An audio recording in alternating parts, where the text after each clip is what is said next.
Imagine your plane taking off, but suddenly the onboard computer is now under the control of someone on the ground using a smartphone app.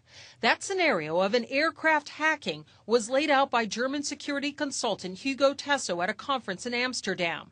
In his presentation, he shows how he bought some of the hardware and equipment he needed on eBay and through private vendors. He created an app he's calling Planesploit, in which he was able to, on a flight simulator, take over some of the plane's operations.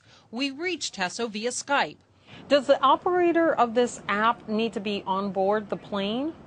One of the things of my research is that it needs no physical contact with the target airplane at any moment. Everything can be done remotely without having to access to the airplane. So this is what the inside of a 747 looks like. What Tesso says he can do is to control the plane remotely. That means changing the display, what a pilot sees, as well as changing the altitude of the plane. What would be the worst case scenario? Well, the worst case scenario would be, as far as I know, that somebody may try to use these security issues in order to attempt against the life of the persons on board the airplane. But before you panic, there's a few things you should know. Tesso hacked into an on-the-ground flight simulator, not a real airplane.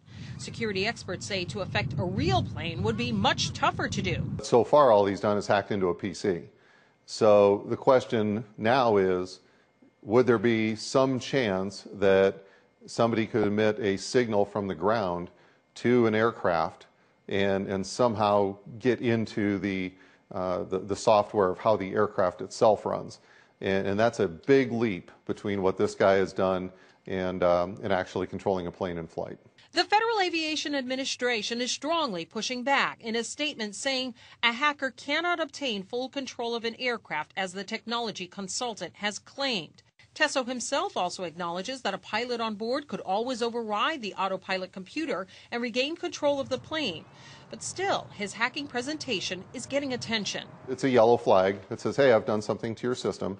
Why don't you go take a look at that and see if it can take it the next step to see if it's a real threat. So, bottom line for now, you can rest easy if you have to get on an airplane. And it's a reminder, again, this was done in a simulated setting that is far from a real aircraft. But it does raise the question, do airlines need to rethink security in these terms? Because after all, with modern aircraft, well, what's usually flying the plane for most of the flight, and we all know this, Wolf, it's usually the autopilot, and that is essentially one big, gigantic computer.